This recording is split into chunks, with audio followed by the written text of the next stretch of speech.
Hello there, how are ya? Welcome back to How I Did It. Well, the bees are in.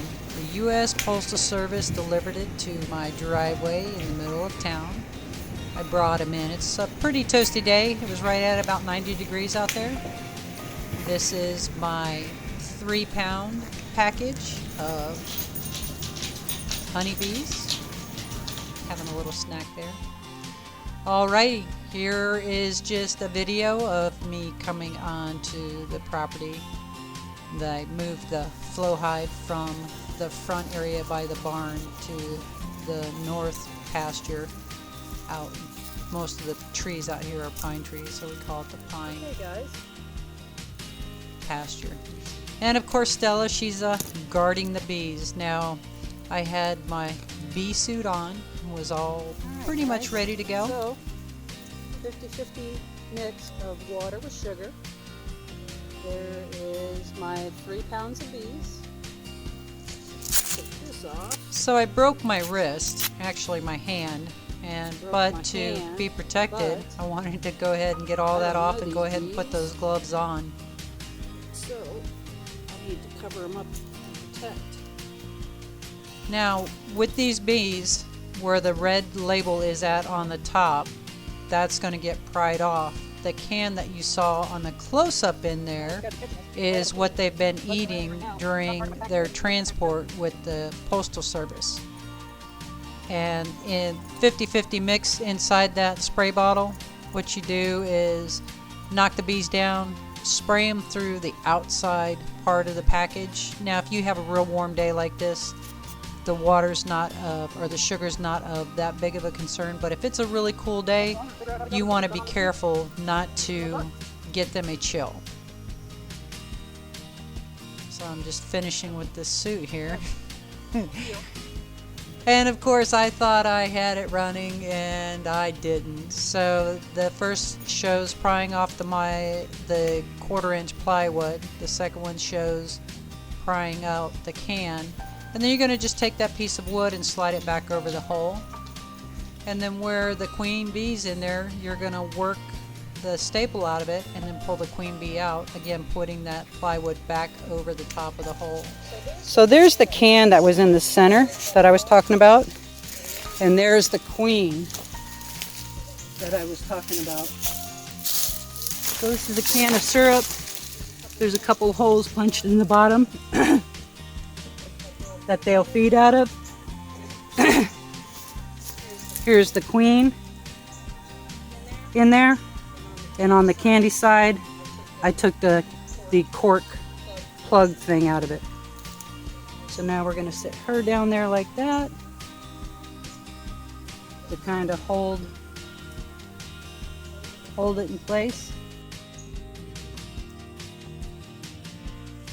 The other thing that they said you could do was a direct release with the queen when she comes in a group like this.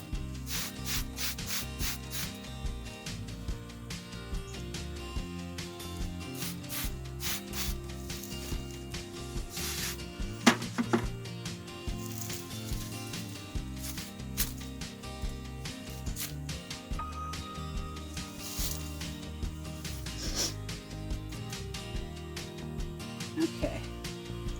There goes nothing.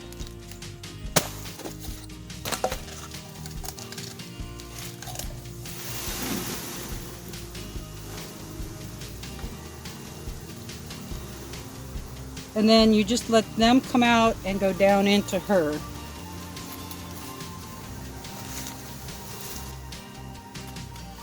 They said it takes a little bit longer, so if you have a bunch of hives to do, obviously you can't do it this way. You would want to bang them down in there, flip it back and forth.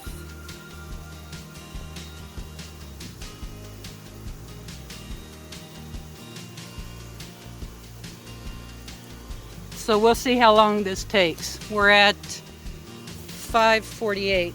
Stella, come. Stella, come. Get up in there. Go.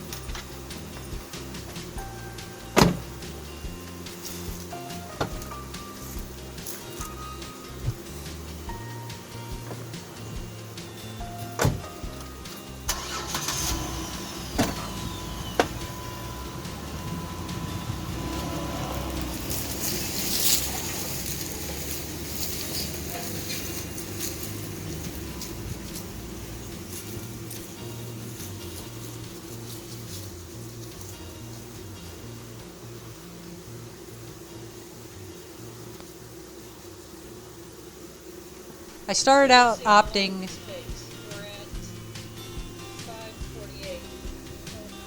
to do the easy way and just let them work their way down in there. It was probably 5-6 minutes went by and there really wasn't a lot of progress. I happened to go up to the barn, check the weather, and they were calling for some late afternoon thunderstorms to come in. So with that in mind, I couldn't have the bees sitting out here in the open.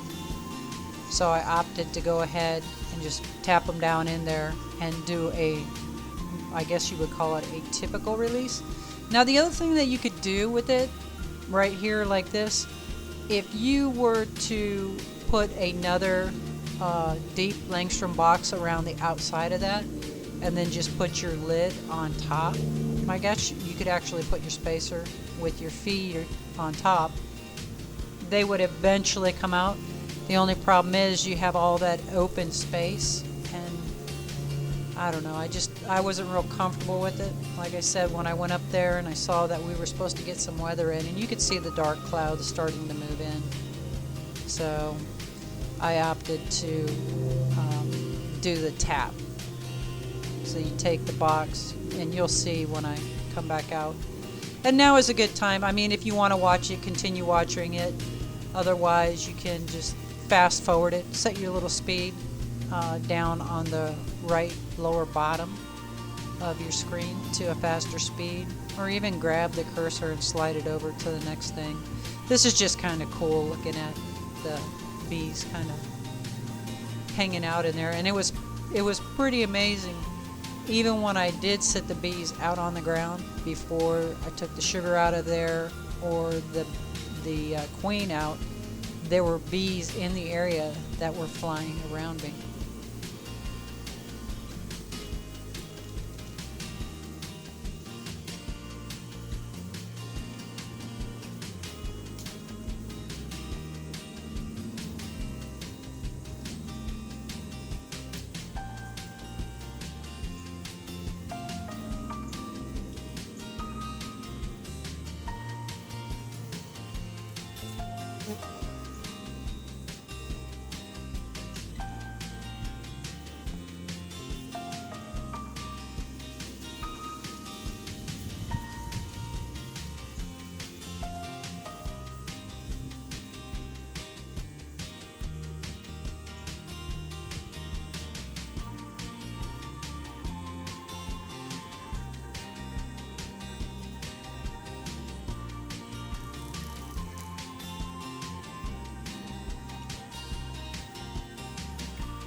Okay, so here we are probably about 11-12 minutes into this.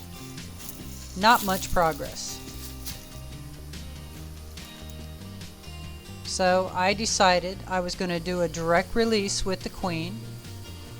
So where I had pulled the initial cork out of the candy side of the little queen holding chamber, shall we call it, I'm going to actually pull it out of the other side where her and her little cohort of workers that are inside there with her can just go straight down into the hive itself. So here I'm going to pull it out, shake off the bees that were on there,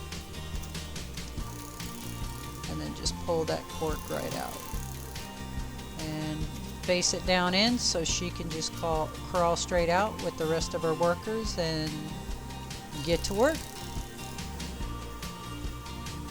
Now I got to pinch it between these frames, and then I have to set it up to where I can push the rest of the bees out of the box down in there, or get the majority of the bees tapped out of the box that they came in. And then I will sit that box that they came in towards the front of the hive, and they should start fanning themselves around. The bees inside will be fanning the queen's pheromones around, which will draw the bees up out of that box and into this box.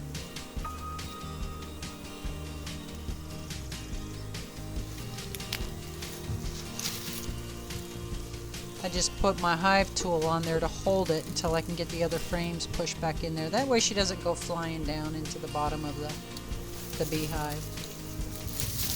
If I had thought, I should have brought like a little stapler, or one lady I saw, she uses a paper clip and creates like a little hook with a paper clip. Maybe I'll try that for the next one. But as you can see, these guys are coming out of here pretty good. I had quite a few left in there, but I just opted, instead of banging it around a bunch more, I just put them right there at the front of the hive. Now I'm going to go ahead and get these frames set back in there.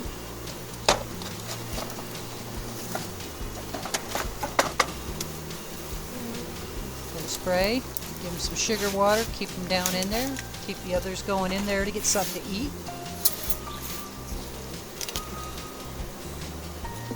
And again, that sugar water is just a 50-50 mix. A lot of people will put like a lavender oil or something like that in there for a scent as well. I did not do that.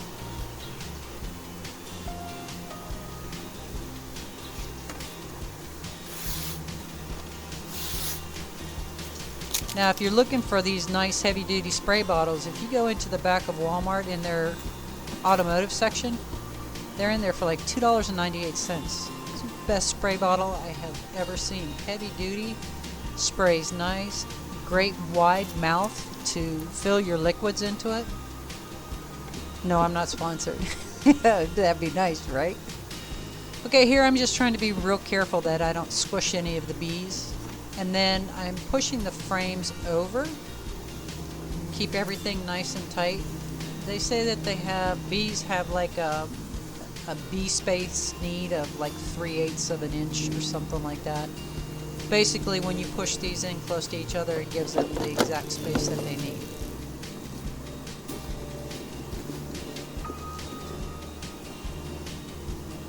You can definitely tell this is the first time I've ever done it, because there is really zero organization here. I pick up this and hold that, and move this and move that, and put this down and pick this back up, and yeah, just crazy. I don't know what I thought I was going to do here. So I moved the can down, and you'll see it a little bit later on. So the sugar water that they came with, I went ahead and moved that off. And the other thing that I did learn is you kind of slide your hive across. You start it where there are no bees, and you want to slide it. That way you don't set it down on it and kill them, because if you like kill one, it sends the warning. and then they come out and they're not happy with you.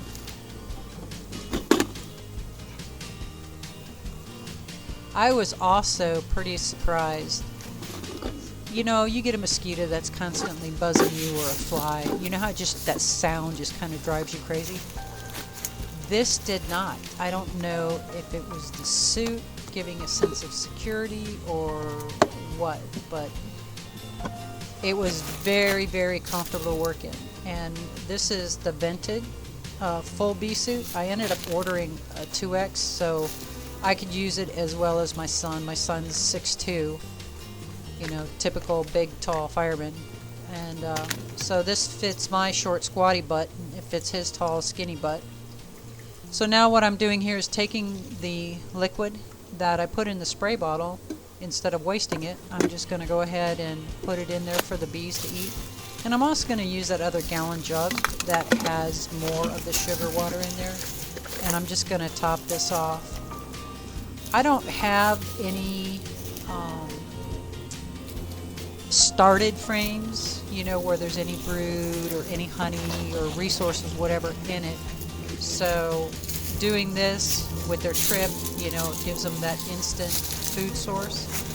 And then there's plenty of stuff for them to find around the property in this area between the fruit trees and whatnot that I've planted, as well as the different native plants to the area. So, and here I'm just finishing off with it. You see those bees climbing on my sleeve right there? Do you know, this suit is just amazing. I cannot express how amazing it is. Did not even notice that I had these bees crawling on me. I mean, a couple times I had to like take a double take because they were on the face or the shield of this suit. Alright, so then we're just going to put this top on here like this. It's a little bit tighter fit.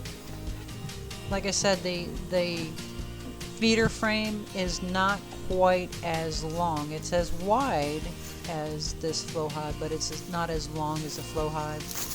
I took the measurements for a regular Langstroth box off of the internet. But it'll work, and now that I know that it'll work, I'll make myself a couple more. Again, Frederick Dunn's YouTube channel, I just cannot express how cool this guy's channel is. His bee series is truly for us beginner bee people. You can ask him a question this week, and when he does his show next week, he will answer your questions for you. And if somebody in the remarks gets a little snarkly with you, he actually gets on them and says, "Stop it." I like it. He's really, really pretty cool dude. And no, I'm not sponsored by him either. Alright, so they tell you after you're finished putting the majority of them in, you have the queen set. You just set your box that the bees came packaged in at the front, and they will go in. And in 4 days, you go back out. Just verify that everything's going good on the inside of it. I'll probably be able to remove that feeder shim that's there. I mean, I may go out there in the next couple of days just to double check to see if it needs to be topped off again. And then just let them do their thing.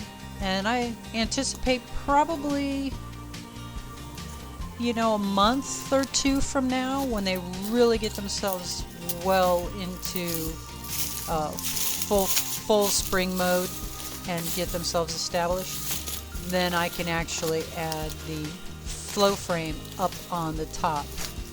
So then the resources and the queen excluder will keep the queen and whatnot in the bottom box there. The next box up will be my flow hive, and then I'm anticipating by the end of summer being able to harvest my first batch of fresh, organic, homegrown, shall we say, bee hive or bee honey. Not that there's any other kind of honey. Well, I guess there is fake honey at the store. Okay, what I'm doing here, the stand is actually kind of hammered into the ground for security, and then this ratchet strap goes over the top because it hasn't been sealed together by the bees, a good wind or whatever could start knocking stuff off or blowing stuff all hinky. Bees can end up getting wet and whatnot. So by me doing this, it'll hold everything in place nicely. Just tucking things in. And then I'll give you a view of the landing board of the front. And as you can see, off to the left is the sugar water in the can that came for the bees. I just left that there as a resource for them to go draw off of if they needed to.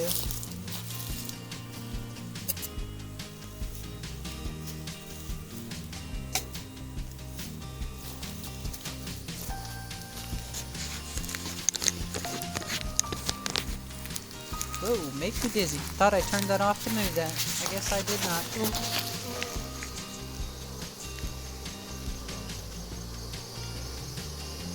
As you can see, they're doing pretty good about going up there and coming out. And in another probably 5, maybe 10 minutes, it'll be just about 100% bee free out of the little bee package there. And again, I just let this run so anybody that just wants to watch the bees, gotta move that big old fat finger out of the way, that they could, just to see how they reacted, just to give them something to compare to. And a lot of people say that you need to actually get 2 packages of bees, that way you can compare one to the other. I opted to just do 1 for now. You can see where I have another box already set up there on the left of this flow hive. And I'll probably buy another, okay, I'll say it out loud, Chinese flow hive top. Or I may modify a box and just put the flow frames in it. Again, you know, it's such a fantastic idea, such a unique idea, the flow hive. Not having to spin out honey, not having to filter out honey, that you know, I couldn't pass this opportunity up to give it a try.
All right, we are coming down to the last few bees. We're probably right at about an hour from the time I arrived on the property and started the initial releasing of the bees to this point. There were only a couple bees left inside their little bee package. Shook them out, sat the package off to the side, and as you can see, they seem like they're pretty happy and content. You can see little bees going into the can of their sugar water, and I did not open this back up on the top to disturb them. Alrighty then, I hope you all enjoyed this. I know it's longer. Again, please feel free to fast forward at any time. And I will see you all next time. Have a blessed day.